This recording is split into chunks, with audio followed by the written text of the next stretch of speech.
La pluie n'a pas pu empêcher le pasteur Gustave Cole d'apporter la nourriture spirituelle aux enfants le lundi 18 août.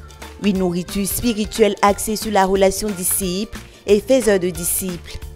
L'objectif, c'est que les enfants comprennent cette nécessité d'avoir un encadreur spirituel que nous faisons faiseur de disciples dans notre communauté, qui a vraiment les arts nécessaires pour les encadrer jusqu'à la maturité spirituelle. Dans cette relation, il y a des éléments clés qui sont à l'intérieur. On a parlé de la transparence, de la loyauté, on a parlé de la sélection. Parce que pour réussir une œuvre, on a besoin d'amis, des gens qui t'aiment et qui ont compris le besoin, qui ont compris la vocation à laquelle Dieu t'a appelé. Et si ces derniers ont compris, ça va nous aider dans la conquête de l'œuvre. Donc, que nos enfants soient transparents, qu'ils soient obéissants à tout ce qu'on va leur dire. Ce ne serait pas des choses faciles, difficiles, ce serait difficile. Parlant du jeûne, parlant des comptes rendus, parlant des moments de prière intenses, des lectures, c'est des choses au moment quand tu te mets dedans, l'ennemi rôde. Donc le sommeil, la lourdeur, ces choses vont les visiter. On encourage nos enfants à être forts, forts pour la gloire du Seigneur et à garder ces relations saines avec leurs frères et disciples qui vont les conduire à une formation de qualité. Pour qu'en retour, qu'ils puissent gagner aussi des disciples de qualité. Les enfants ont été enrichis par le message. On faisait des disciples, c'est Papa Roger. Moi, ce que j'ai compris par l'enseignement, on doit respecter les monies. Et puis, nous faisions des disciples. La sœur Mia Esther, on faisait des disciples, on fait un mien. Donc aujourd'hui, on nous a parlé des 9 conditions pour être un bon disciple du Seigneur Jésus et de la relation qu'un faisait des disciples doit avoir avec son disciple. On nous a dit que nous devons être transparents avec nos faiseurs des disciples. Donc je prends l'engagement d'être transparente et d'avoir une bonne relation avec mon faiseur des disciples. Amen. Je suis le frère Decan Excel et j'ai le privilège d'être bâti par le frère Gongoa Donatien. En ce jour, j'ai retenu lors de cet enseignement la relation disciple-faiseur des disciples, qu'il faut être loyal. Et la loyauté, c'est le fait d'être obéissant, de ne pas prendre des mesures sans l'avis du faiseur des disciples. Et cet enseignement m'a beaucoup boosté et je prends l'engagement de continuer de demeurer dans ma loyauté, que ça envers mon faiseur des disciples, mes dirigeants. Après l'exhortation, les enfants se sont retrouvés immédiatement en atelier. Le matin quand je me réveille, je lis ma Bible, je l'écoute car elle est ma référence. Et le soir au coucher, je lis ma Bible, je l'écoute car elle est ma référence. Pour faire des progrès spirituels, je lis ma Bible, je l'écoute car elle est ma référence. Oh ma Bible, je ne quitte jamais. Oh ma Bible, je ne quitte jamais. Elle est pour moi la meilleure référence. Avec la Bible, je grandis avec Jésus. Je suis la sœur Isho Miracle, mon faiseur de disciples. C'est mon maman Linda Tiwa, missionnaire numéro 2 d'Agou. J'ai compris qu'il faut rester collé à son faiseur de disciples. Que si ton faiseur de disciples lit la Bible, tu dois lire la Bible aussi. Amen. Amen. Le bon amour pour elle.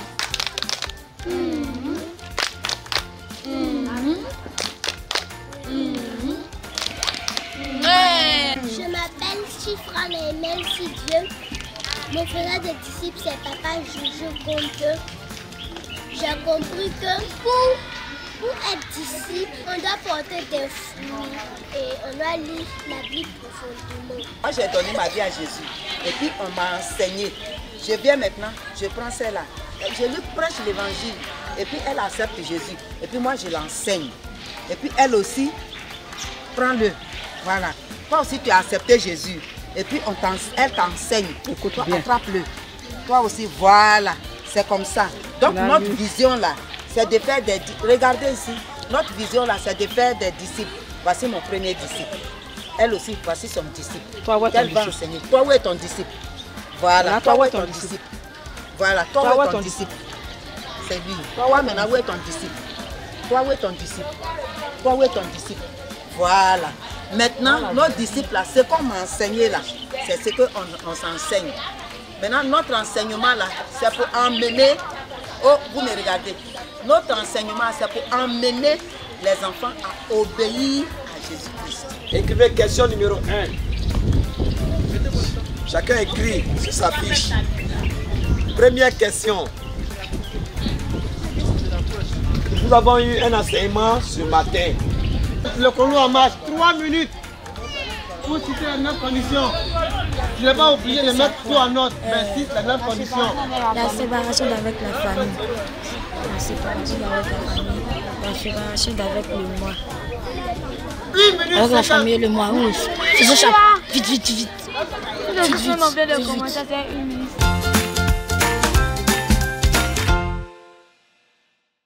Le téléphone portable est un outil indispensable qui regorge plusieurs avantages, mais son utilisation abusive peut être un danger tant au niveau de la santé physique et mentale, des risques de sécurité, pour ne citer que ces points. Comment donc s'y prendre? C'est à cette question que répond le pasteur Hassan Dongui, directeur du camp. Si on veut voir les méfaits du téléphone, on dirait jusqu'à un certain âge, on ne devait même pas utiliser le téléphone parce qu'il y a beaucoup de méfaits dedans. Mais il y a beaucoup de bienfaits aussi.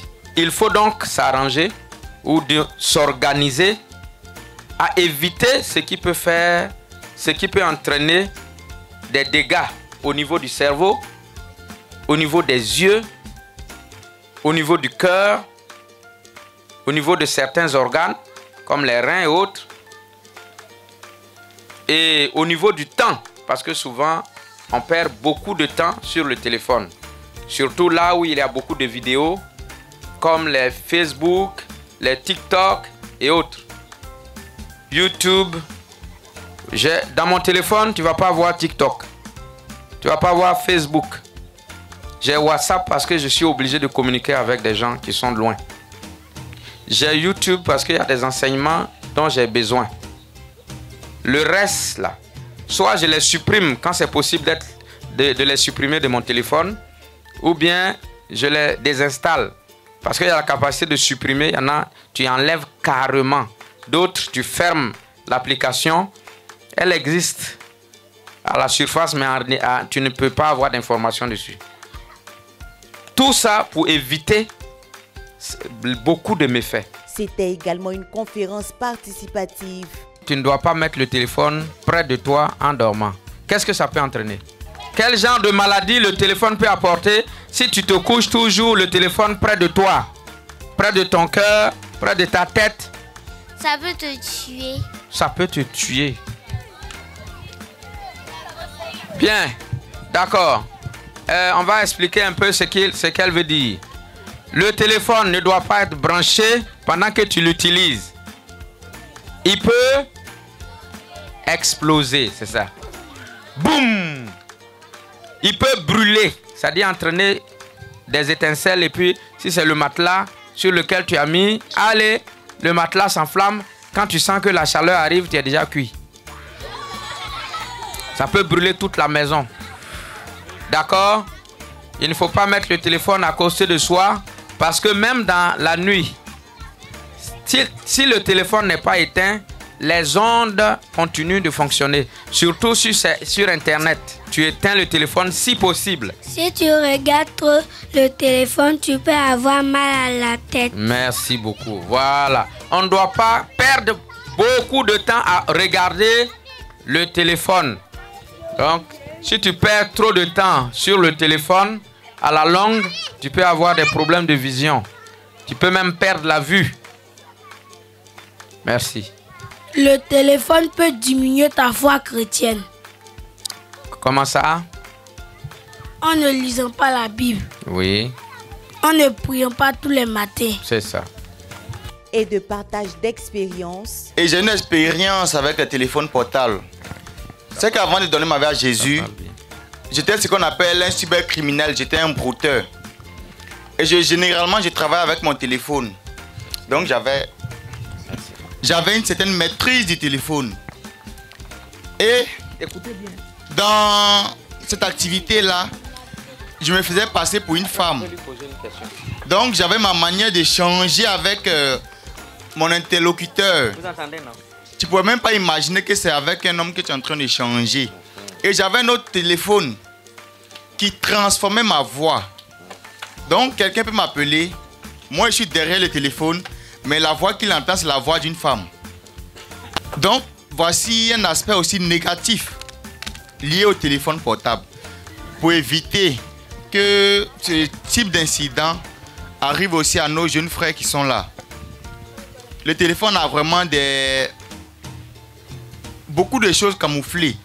Et le téléphone rend très accro. Très accro. Le téléphone est un poison lorsque tu l'utilises mal. Le téléphone aussi est une mine d'or lorsque tu l'utilises bien. Maintenant, dans mon activité maintenant, c'est avec mon téléphone que je travaille. Comme je l'ai dit, mon téléphone, c'est mon bureau. C'est mon bureau mobile qui est là. Je suis dans la vente de voitures, je suis dans d'autres activités. Généralement, c'est avec mon téléphone que je travaille. J'ai même un ordinateur, mais je ne travaille pas avec. C'est mon téléphone que j'utilise généralement. Donc, voici aussi un aspect positif lié à l'utilisation du téléphone. Les participants ont également posé leurs préoccupations au directeur du camp. Je me nomme Kwasi Yao Peignel.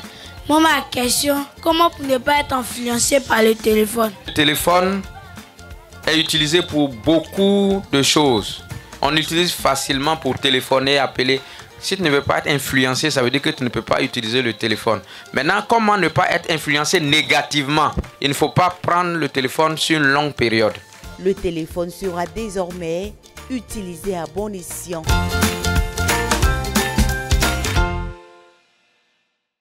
Allant dans le même ordre d'idées que le pasteur Hassan, le coach Donatien Gongo a ajouté son grain de sel à la santé physique et psychique des campeurs.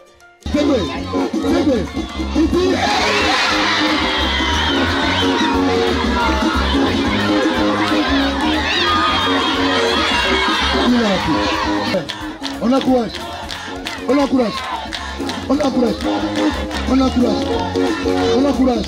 Allez, on compte. 5, 4, 3, 2, 1, c'est parti.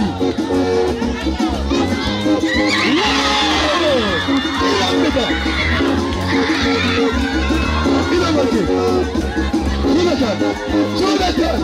L'espoir du groupe. L'espoir de tout un groupe. L'espoir de tout un groupe.